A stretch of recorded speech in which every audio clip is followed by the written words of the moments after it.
All right, well, welcome.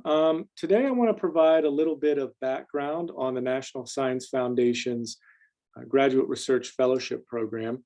And I prepared some slides to kind of walk you through some aspects of the program itself, what to look for in terms of the application, and some tips that I've encountered as both a reviewer and panelist of this program in years past.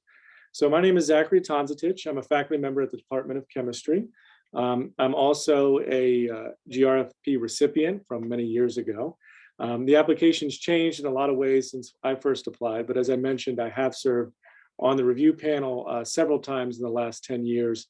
So I want to just share kind of some of the things that I've seen with the program. And if there are questions at the end, I'm happy to address those. So to begin, the first place we always want to consider when we have a funding opportunity is the program solicitation. So this is the official document that NSF puts out that describes the program. It has all the official dates and contact information, official directions on how to prepare the application and so forth. That can be found at this link. And I'll provide PDF copies of this document with active hyperlinks to everyone after the presentation as well. Okay. Excuse me, this is actually the link to the program itself. We'll come back to that in a minute. This is a link to the specific program solicitation with all the information. It's about a 15 or so page document. It's not too tedious to read, and I would highly recommend that if you are preparing a fellowship application, you do read through that at least once because that is the official information. This website up here is the general one for the NSF GRFP program. It has some great information, FAQs. It has an eligibility test that we'll come back to as well. So I'd also recommend perusing that website prior to submitting your application. Now, from the solicitation, I've provided here what's usually the most important information, which are the deadlines. And there are multiple deadlines that correspond to the different areas that the NSF accepts applications for this graduate research fellowship. So as you can see here, we're getting fairly close. It's now just about 2 weeks out where we have some of the first deadlines. Life sciences on Monday, the week of October 17th. Then we have these fields on Tuesday, engineering on Thursday, and the physical sciences on Friday. So the applications are due on these dates by 5 p.m. the local time of the applicant's mailing address. So for us, that would be Central Time. We'll talk about how exactly to submit this application as we go through, but these are the deadlines you definitely want to take note of. Now, a week after the final application deadline is the deadline for your reference writers. Okay, so they have a little bit more time to get those references submitted on your behalf, and we'll talk a little bit about what's involved with those letters as well. So what is the NSF GRFP? Well, the National Science Foundation's Graduate Research Fellowship Program, as it says here, is basically a very old fellowship program. It's the oldest one in the country that was created to essentially maintain a vibrant, diverse pipeline of future scientists and engineers for the US workforce. Okay? So the idea was Congress came together and said, let's have a program that incentivizes our best students, okay, in all these fields to pursue graduate study and make the United States competitive in these areas as they become active scientists after their training. Okay? So the fellowship program itself provides 3 years of support for graduate education of individuals who really are in the upper echelon of students.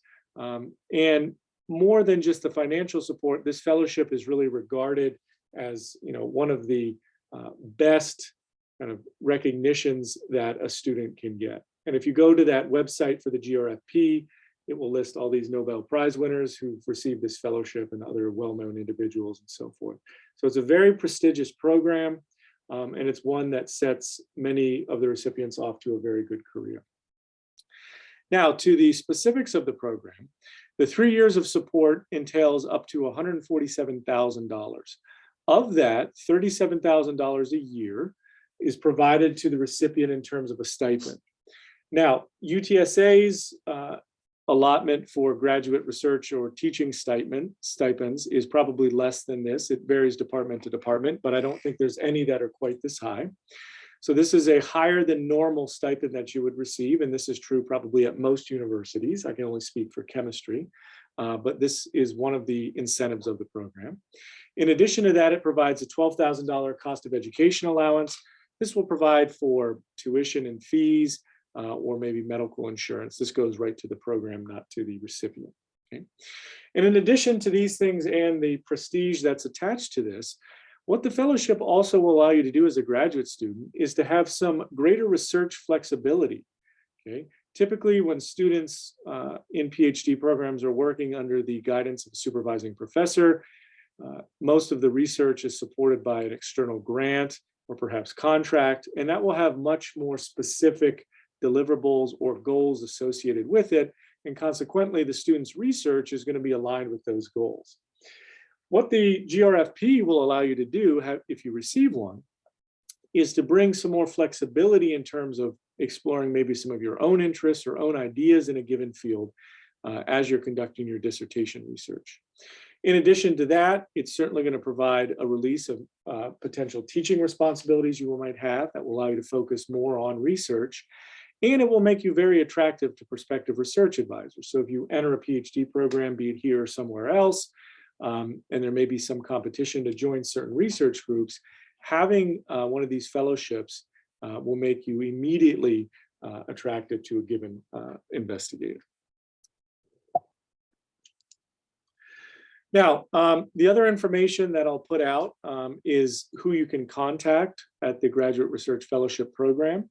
The NSF would prefer that you use this contact information shown here at the top if you have any questions about the program. So they have a telephone number you can call right here, this 866 number, as well as sending an email to info@nsfgrfp.org. I would recommend you use that email if you do have questions about the application, your eligibility, any of those things. You can certainly contact them, and they're very responsive. They're very good at the NSF about addressing questions you might have throughout all their programs. Now, there are specific program directors. Their names and contact information are listed here. They may or may not be able to answer specific questions you might have, especially if it involves specific fields of study that you plan to do your application in. So again, I would recommend this general email link, but I have provided some of that information if you feel you want to contact them directly. Now, one of the first questions, and perhaps the most important we come to when it comes to this fellowship program, is eligibility. Am I eligible as a student in this or that capacity to apply for this fellowship? Okay. And the NSF has actually updated their solicitation to be even more explicit about who is eligible, under what circumstances, and so forth. So again, if you do have questions about your eligibility, I would highly recommend you first look through that program solicitation that I linked to. And then if you still have some questions, definitely contact some of the people involved with the program through that prior email. Now, in general, eligibility falls into two broad groups. The first are undergraduate students, or those students who have completed undergraduate training but are not yet enrolled in a graduate program. Okay, so as it says here, individuals may apply as undergraduate seniors, as well as post-baccalaureate, meaning after you've received the degree, but before you've begun any graduate training. So you're not at the present time of application enrolled in a graduate program. These individuals fall under what we call level 1 applicants. And there is no limit to the number of times they can apply as level 1 applicants. Okay, so they can actually apply every year before they begin their graduate program. The second grouping are graduate students. And graduate students are limited to apply only one time to the GRFP ever. Okay, and that can be submitted either in the first year of their graduate program or in the second year of their graduate program. These applicants fall into what we call level 2 and 3 categories. Okay, so level 2 would be students who just entered the PhD program or master's program. And level 3 would be students in the second year of the PhD or master's program. Now, there are some other special circumstances for students that have completed, let's say, BS-MS programs, so joint bachelor's master's programs. and if they've completed those programs and moved directly into PhD programs. So in those cases, the NSF does outline which categories, level 1, 2, or 3, and eligibility that they fall into. Okay. And again, the best thing, if you have any questions about this, is to first read through the program solicitation, and then if need be, contact some of the program officers. Other requirements for eligibility are that the applicant must be a US citizen, US national, or permanent residence. So we have many students in our graduate programs that are international scholars. They're from foreign countries. They are not, if they lack a green card, eligible to apply for the NSF GRFP. Okay. In addition, there are some specifics in terms of the types of degree programs that are permitted or not. The one that's probably most applicable to students is that no MD PhD program are allowed for this. So if you are graduating senior, looking to go into an MD PhD program, you will not be able to accept this fellowship if you pursue that program. Okay? Now, in addition to this information and that in the solicitation, this is a link right here that will bring you to the NSF GRFP's website and lead you through a very simple questionnaire to determine if you are eligible to apply. I ran through the questionnaire myself several times, just selecting different answers to see where it led, and it is very straightforward. So again, if you do have questions, look at the information, take this self-quiz, and then if need be, contact NSF. So, assuming that you are eligible to apply and that you can get this completed before the deadline, we're now going to look at the various aspects of the proposal application. Okay? So this application has changed a little bit in several years, but for the most part, it's maintained kind of the same basic format. The parts of the application will be as follows. There's a bunch of fields that you'll need to fill out. So these are form fields that will basically collect kind of basic demographic and academic information. These fields will also allow you to specify what field of study you'll be submitting your application in, and we'll talk a little bit more about that in a moment. Okay, so this is pretty straightforward information: name, date of birth, you know, which school you're attending, which schools you plan to attend, and so forth. Pretty straightforward. The documents that you will have to spend some time preparing are the personal statement and the research statement, and we'll talk about those in some more detail in a bit. Okay, these have strict page limits, which we'll bring up, and you have to adhere to these page limits or your application will be turned down without even consideration. Okay, so like many programs in the federal government, they have very specific requirements for how these documents have to be prepared, and you must always make sure you do so, or you run the risk of it being returned without even being looked at. Okay, so we have some background information. We have these two documents we'll talk about. We have letters of recommendation, which we'll also talk about, and finally an academic transcript. Okay, so again, students often ask, does it have to be official or not? I believe the NSF is going to require an official transcript of some sort, although again, make sure you check the program solicitation. If you have further questions, look into that as well. Now, in terms of the documents that you have to provide, the program solicitation points out that these have to be done in Times New Roman font at 11 point or greater with 1-inch margins, single spaced or greater. Now, this is usually not too big of an issue, but certainly as PIs, when we write grant proposals, we often want to put in as many words as possible, and you'd be surprised how people try to squeeze things in. So this is just NSF mandating that these are legible to the reviewers with some basic formatting guidelines. Okay. Now, when you've compiled all these different documents, where you're going to actually submit the application is through research.gov.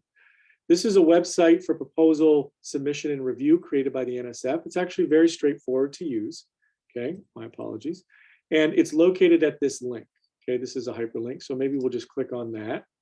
And it should open, hopefully, oh, I guess I'm not sharing my whole screen, so you can't see this. But it will open the NSF's webpage, and you'll be able to create an account. Okay, you'll be able to create an account that will allow you then to submit your application, upload all these documents, and so forth. For anyone that is currently a graduate student at UTSA, UTSA has a direct way to log into research.gov because it's all tied to the grants and contract office here at UTSA. You can work with our research service centers if you wish, if you are a current student. to kind of link your application through Cayuse, that's our internal routing program. And that may allow you then to access research.gov through our institutional account. But as applicants, regardless of that, you can just create your own account specifically for the GRFP if you wish to submit it that way. Okay? So you can visit research.gov specific to the GRFP, and you can look at some of those options. But I would probably recommend, if you're a current graduate student, you contact people in the research service centers, and your advisors can put you in touch with them. And so you can coordinate your application with them. Now, I mentioned field of study. At the time you start applying through research.gov, you're filling out some of these form fields associated with this demographic and academic information. You're going to have to choose what field of study you want your application to be submitted in. Okay? And in the program solicitation that I mentioned, the appendix has a long list of fields of study. I mean, there's many, many things. And you should be able to find something that's very specific to the type of research you're either currently involved in or plan to do, okay, either in graduate school in the future, or if you're a first-year graduate student, kind of the nature of research in the lab you wish to join. Okay? Now, this field of study is important because it will determine both the deadline, recall we had multiple deadlines for the applications, as well as the composition of the review panel that will consider your application.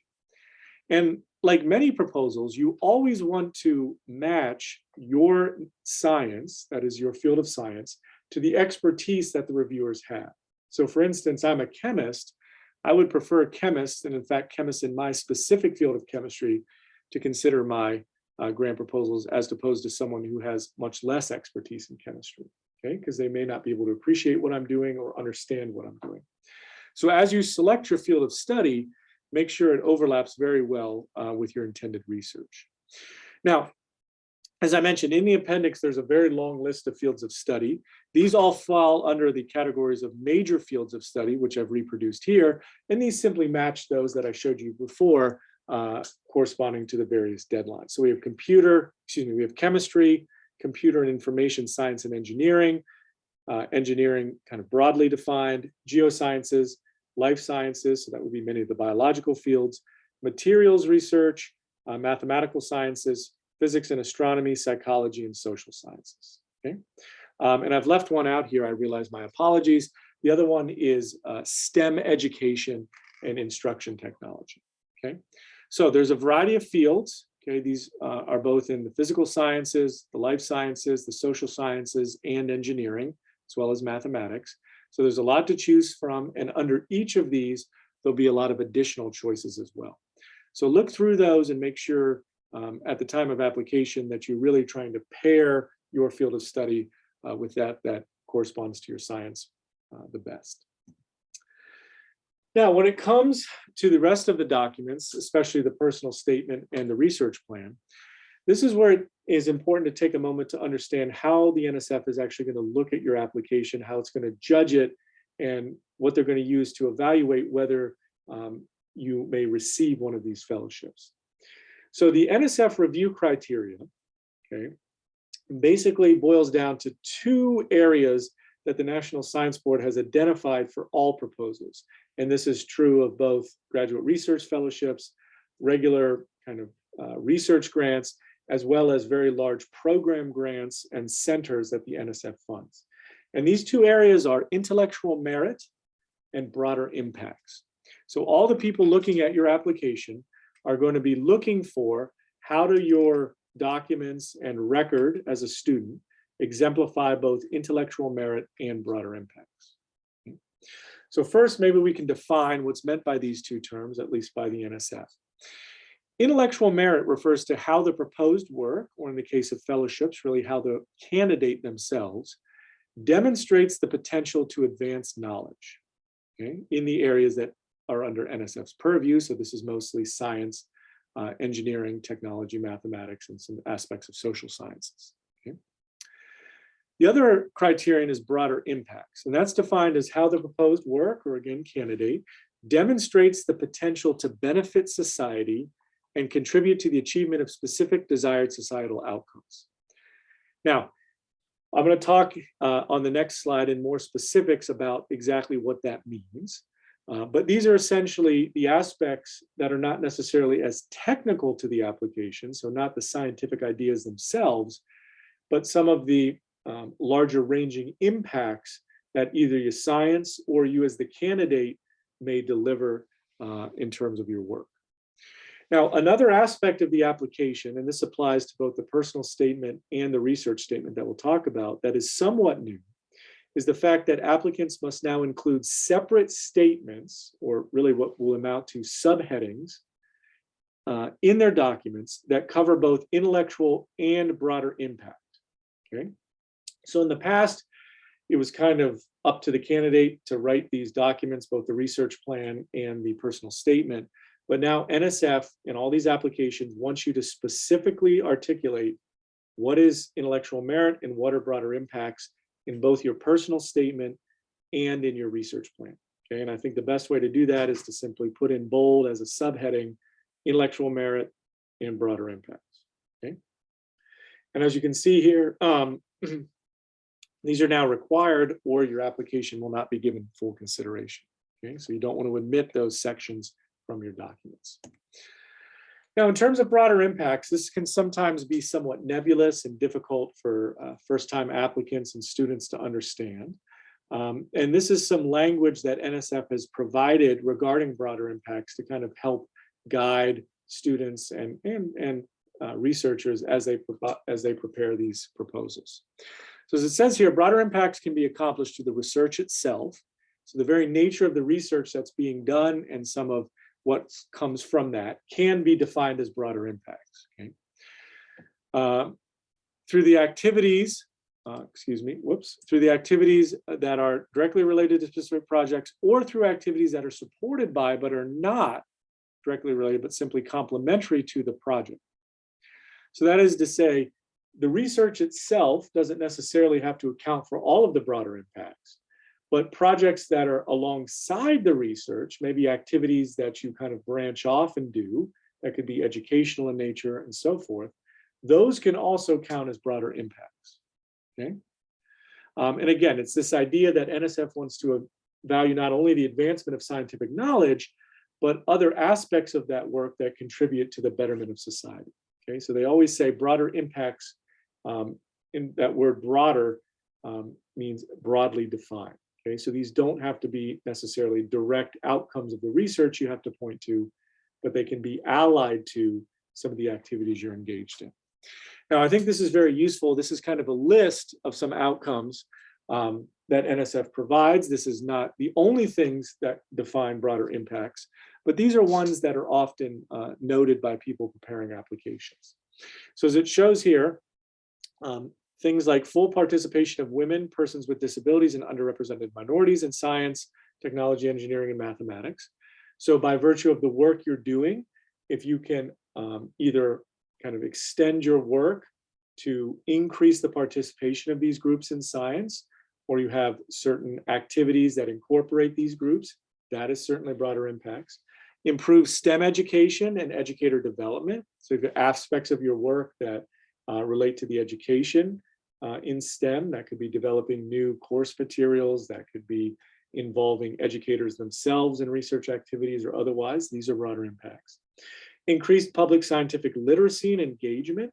So if you can find a way to communicate the results of your science to the public at large in some unique way, that's regarded as a broader impact.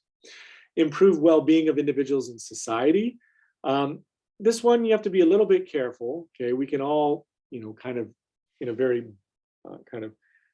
general sense, tie our research to some well-being of individuals in society.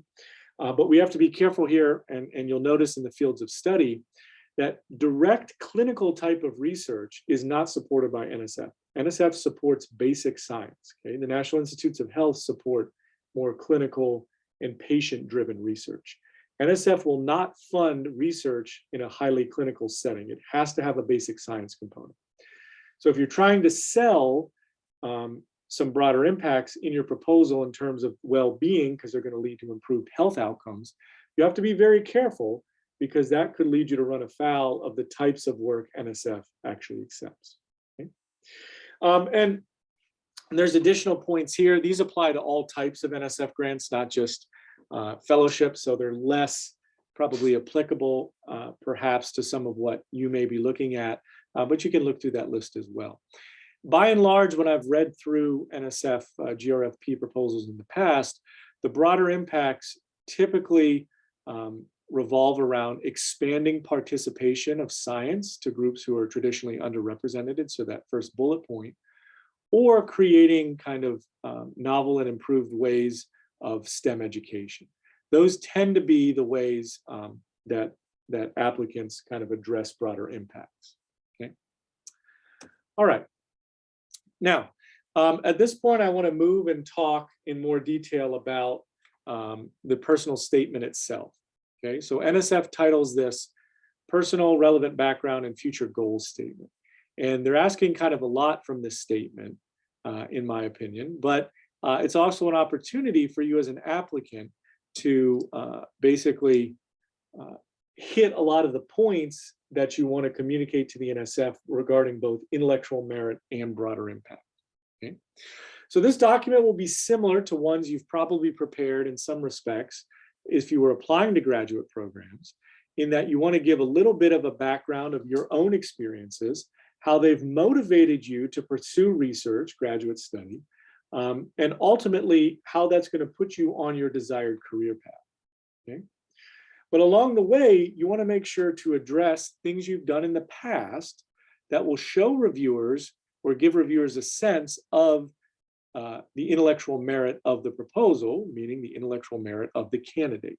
Okay, so I recommend that students really use this personal statement to not just say, you know, why they like this field of science or that field of science, but to really guide the reviewers through their educational journey so far and be very specific in the types of research experiences you've had in the past and how those have really informed your decision to pursue graduate study and ultimately have a career in research and science. Okay, and you know, as a faculty member, I also read a lot of personal statements to students who are applying to a PhD program, and what I always look for are specifics. Okay, what will make you stand out to a reviewer as having intellectual merit is to be able to talk at a very high level, a very clear level, and when I say talk, I mean write, about the research you've done in the past. Okay, and about the goals you have for research in the future. Because many times students are engaged in undergraduate research or they get into research, you know, at a university, but they can't really speak about in a specific sense, you know, what they're doing, why they're doing it, why it's important, and so forth. Your ability to communicate that in this statement will give reviewers a real sense of the intellectual merit of your application. They'll say, this individual understands what they're doing. You know, they understand how research works, you know, what they were doing in the course of these experiments and why they were important. And that tells them, yes, this person is going to be successful moving forward because they really understand what research is all about. Okay. In addition to that, your previous research experience or what you're going through now as a graduate student, you also need to really make a strong case in this document for broader impacts. You'll have to address both of these in your research statement. We'll talk about that in a minute.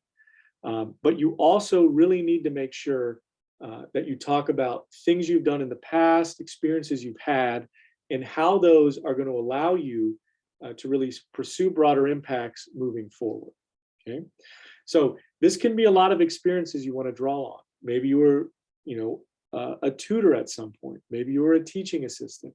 Maybe you worked in some capacity where you were brought into contact with students who maybe have a different background than yourself, okay?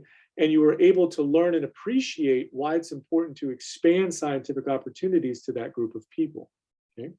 So even if you say, you know, I haven't been involved a lot in the past or I haven't done this or that, I'm sure there's experiences that you have in your life that can demonstrate how you've brought in scientific participation. You want to make sure to talk about those, and you want to have a plan for how you're going to continue to do that moving forward, okay? A lot of times when I've read applications in the past, maybe a student has had kind of a transformational experience that involved broader impacts, but that happened in the past and they haven't provided any pathway moving forward to how they're going to continue doing that. So as a reviewer, we'll look at that and say, well, that's great, but you did that and now you're going to forget about it moving forward, that doesn't give us great confidence that you're really committed to broadening scientific participation. So you have to demonstrate a record of doing some things in the past, and you have to have a plan. It can be, it doesn't have to be a complete specific plan at this point, but it needs to be something that demonstrates that you're going to continue recognizing the importance of broader impacts moving forward. So as I mentioned, experience with teaching is one thing, okay? But it doesn't even have to be that. Your individual experiences as a person, okay, and perhaps as a role model moving forward can also form the basis for broader impacts, okay? And so all of these things that have shaped your identity as a scientist at this point and moving forward can be things you can use and talk about in this statement that will address broader impacts.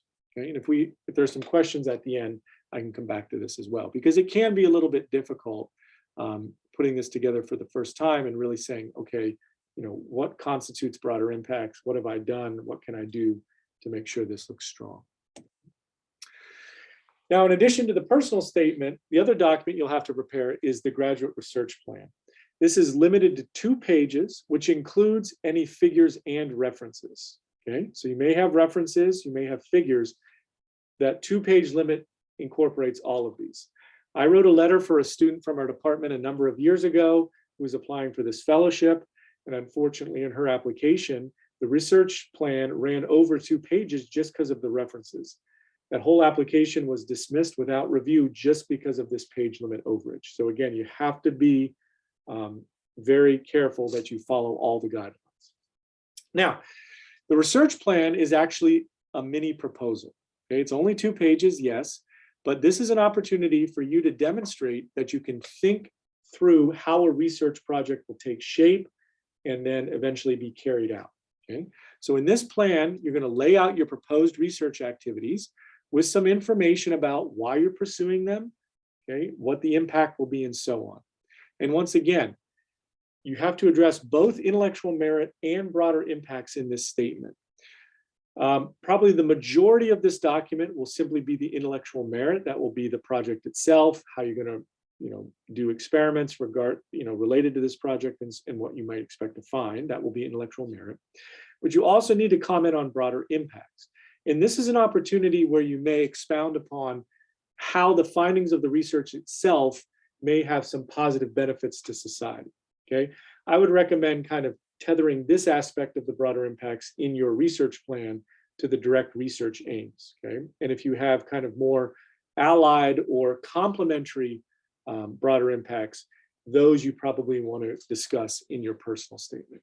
Okay, now this can be a very difficult document to write, especially for new students, because you haven't written research proposals before. And it's short, it's only 2 pages. Okay, so what I usually recommend is that you want to use these 2 pages to lay out what your idea is, okay, why it's important, and how that's led you to a well-defined hypothesis. Even though this is a big ask of students, reviewers still want to see a proposal that has a well-articulated central hypothesis, and then some specific things, activities that will be done to test that hypothesis. We call these specific aims. So I usually recommend 2 specific aims. Okay?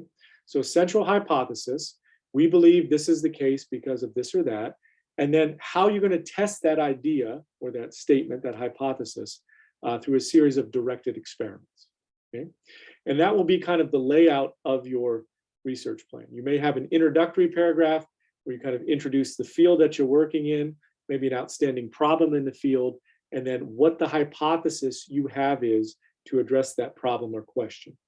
The rest of the document then will outline the ways in which you're going to test that through these specific aims. Okay, so that's kind of the basic outline of this research plan. And again, reviewers will look at this and look at the quality of the written document to assay intellectual merit. And then you also need to make sure to comment a little bit, at least, on some of the broader impacts of the research. In the past, at least when I've reviewed, I've focused more on broader impacts in the personal statement than in the research plan, but it's clear now NSF wants both addressed in both documents, so it's important that you do that. All right, well, the final part of the application will be the letters of recommendation. So you've got your background info and your transcript. That's kind of automatic. You have the 2 documents you have to prepare. And now we come to the letters of recommendation. So the solicitation states that at the time of application, you're going to have to provide the names and email addresses for at least 3 individuals to write letters of recommendation on your behalf.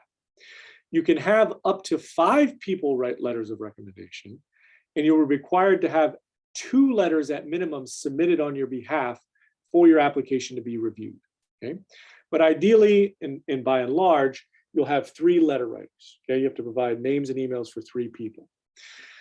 Now, the question always becomes, who do you ask to write these letters? Okay, because these letters will need to be very good for you to stand a good chance of receiving this fellowship. So what I always recommend to students is that you choose letter writers, ideally mentors, who know you well and at the same time are good at writing letters. Well, you can't really control that latter part, right?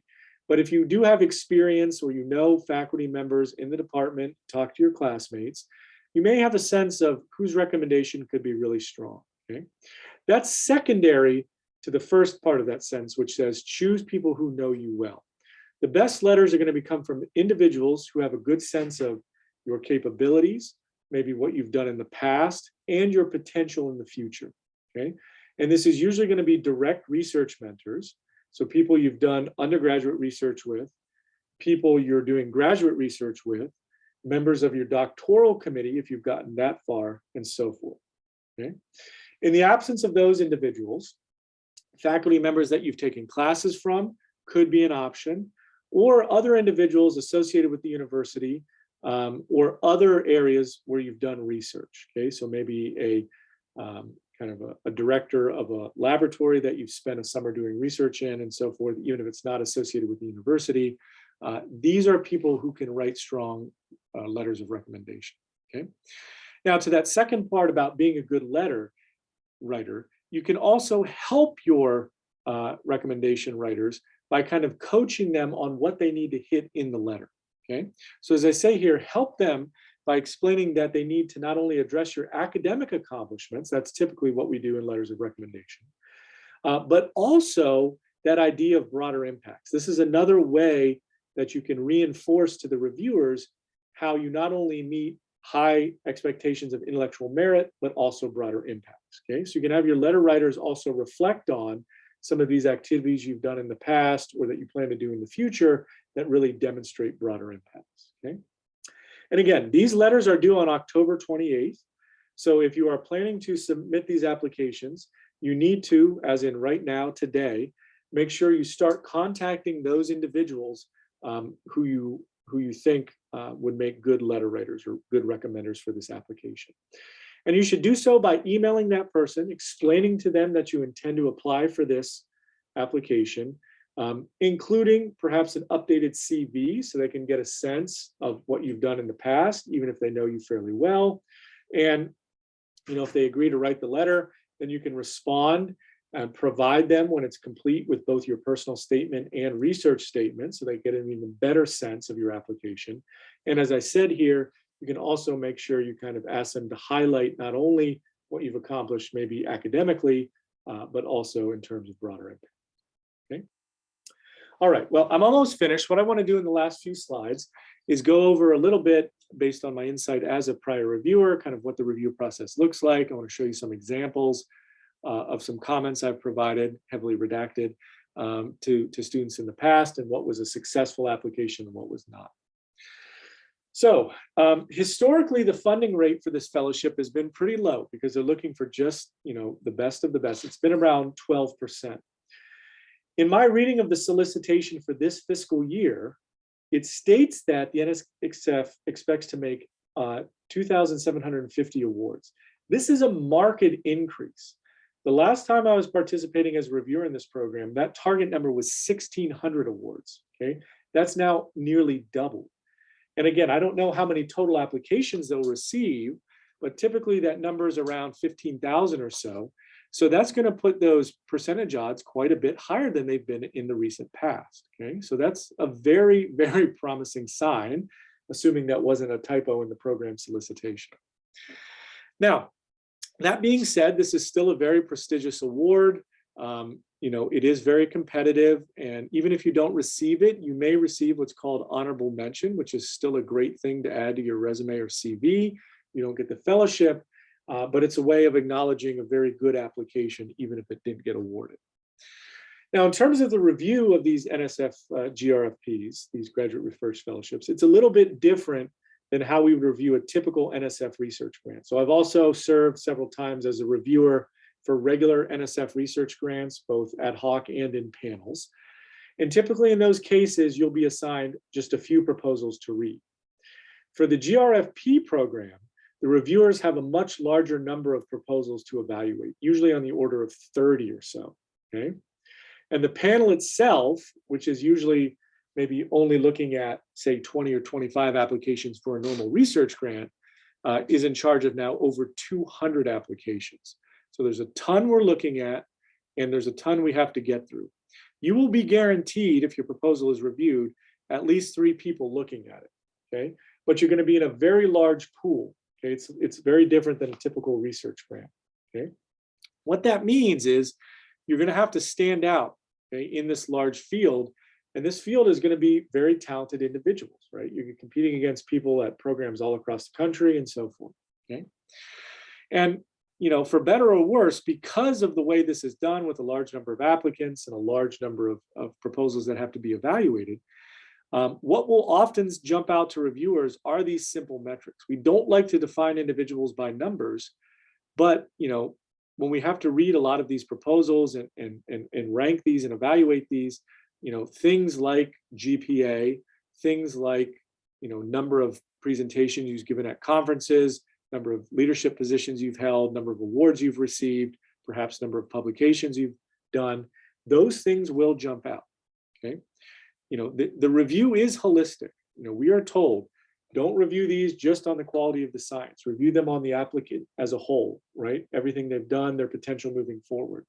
But I'm just saying, we do have a lot of applications we review, so these numbers can stand out, okay? That's not to discourage anybody from applying. That's just the reality. Okay? All right.